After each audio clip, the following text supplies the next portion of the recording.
บ่าวสอนอยู่ที่บ้านบึงสร้างเมืองชลบุรีหรือว่าเมืองชนบุรีแขวงสะวรรณเขตมีพระธาตุเก่าแก่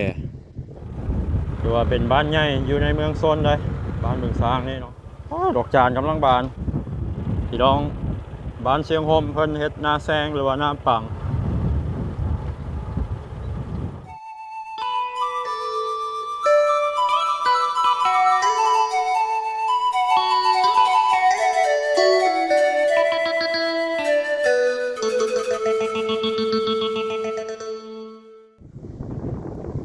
สบายดีพี่น้องหมดสู่ผู้สุขเนาะตอนที่บ่าวสอนอยู่ที่บ้านบึงสร้างเมืองชลบุรีหรือว่าเมืองชนบุรีแขวงสะวรรณเขต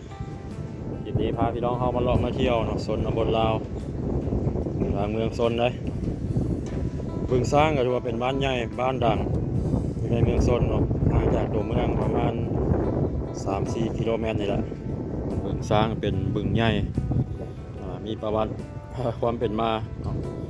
ว่าอยู่กลางบึงจะมีพระธาตุเนาะแต่ว่าบ่าวสอนบ่มีข้อมูลละเอียดก็เลยสิบ่ขอเว้าเนาะพี่น้องมีพระธาตุเก่าแก่ตั้งอยู่กลางบึงเลยเนาะอยู่แคมบึงนี่ก็จะมีทงนามีเถียงนาของพี่น้องชาวบ้านบึงสร้างนี่เป็นวัดบ้านบึงสร้างเด้อพี่น้องวัดอยู่แคมบึงมื้อนี้ลมแห้งขนาด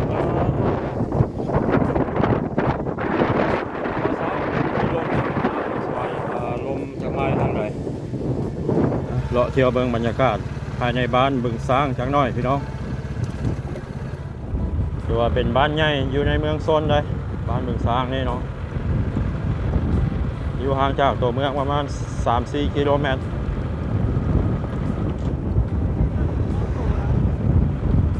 เป็นเขตจุดซุ่มอยู่ในเขตนี้เนาะบ้านบึงสร้างนี่น่าจะเป็นโรงเรียนมัธยมโรงเรียนใหญ่ขนาดอันนี้เป็นทางไปจุดซุ่มตังหวายลำควายเนาะบ้านลำควายบ้านตังหวายแล้วก็ออกไปพละหอทางเลข9เมืองพารานเมืองชีนเมืองเซโปนเนาะ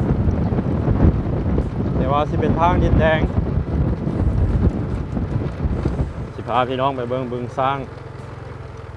อีกจุดหนึ่งเนาะนี่พี่น้องโอ้ระยะนี้น้ำก็สีแห้งเนาะ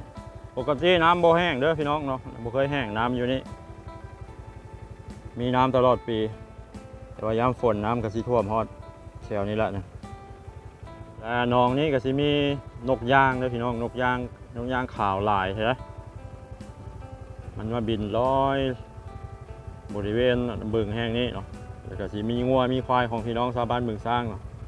มากินหญ้ามาเล่มหญ้าอยู่พุ่นก็สิเป็นอันศาลาเนาะแล้วก็วัดที่บ่าวสอนทายวังหนึ่งฮะ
บ่าวสอนข้ามครัวมาฟังเบื้องนี้แล้วพี่น้อง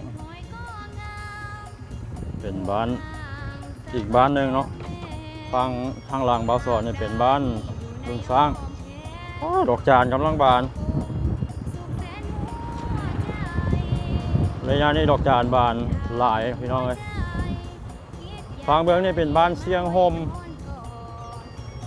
อยู่โกงกันข้ามครับบ้านบึงสร้างเนาะข้ามมาบ้านนี่เป็นปูยางเด้ถนนนะ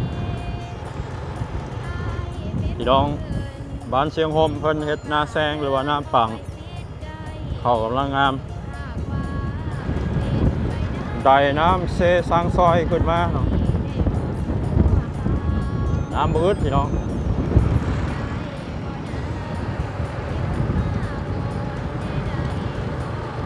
บ้านเชียงโฮมนี่ก็เป็นบ้านใหญ่เนาะเบิ่งสังเกตเบิ่งเฮือนเพิ่นพี่น้องเอ้ยเฮือนไม้เฮือนดิน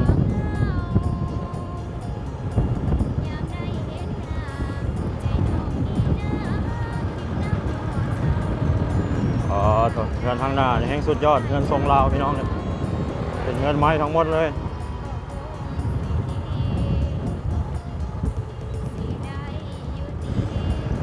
แซงหรือว่าน้ำปล่องภาษาไทย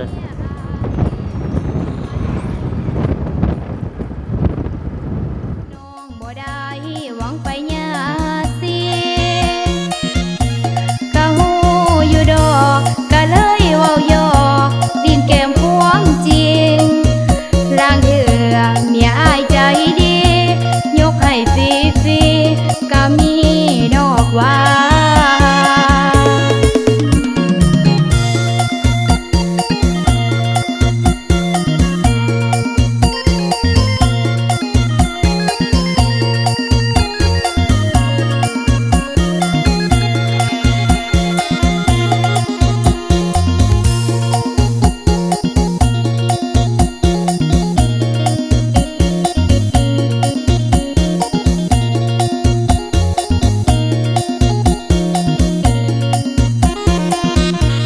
สิได้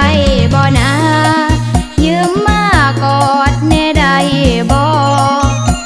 สิเผาส่งคืนดอกหนอได้กอดกะพอบ่ได้หวังเอายามได้เห็นหน้าใจน้องนี่นะคิดน้ำบ่เศร้าหากได้กอดอายจากเขาโอ้ใจของเฮาก็คงสิดีได้อยู่ตีขันสิขอยืมเมียอายมันคงบ่ผิดกฎหมายน้องบ่ได้หวังไปยาพอโตเมืองชลบุรีแล้วพี่น้องเมืองชลบุรีหรือว่าเมืองชนบุรีเนาะเป็นเมืองหนึ่งที่นอนอยู่ในแขวงสวรรณเขตเป็นเมืองน้อยๆสงบเงียบเนาะ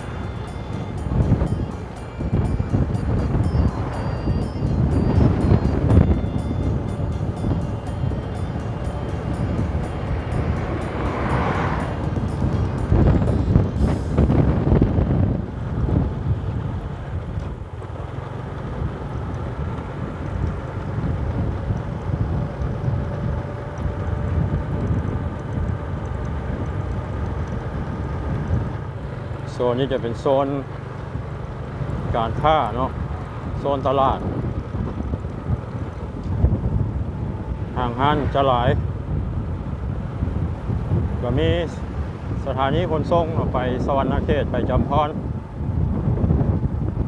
ทางหน้าเป็นตลาดเมืองชนนี่เป็นทางไปตะแลวไปแกงกอกหรือว่าเมืองจำพรพี่น้อง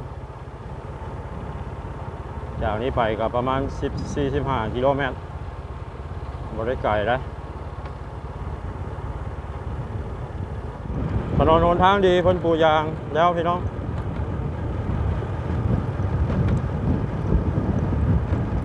นี่ก็เป็นคลิปภาพบรรยากาศน้องบ่าวสอนพาพี่น้องเลาะเที่ยวชนบทลาวทางบ้านบึงสร้างบ้านเสียงโฮมแล้วก็ตัวเมืองชนมาฮอดนี้บ่าวสอนขออนุญาตปิดคลิปนี้ไว้ซ้ำนี้ก่อนเนาะพี่น้องคลิปหน้าพบกันใหม่ขอขอบใจพ่อแม่พี่น้อง FC หมดทุกท่านเด้อที่เข้ามาติดตามรับชมขอให้ทุกท่านอยู่ดีมีแรงโชคมาเงินความร่ำรวยอย่าลืมกดไลค์กดติดตามให้กำลังใจบ่าวสอนเนาะสำหรับคลิปนี้สบายดี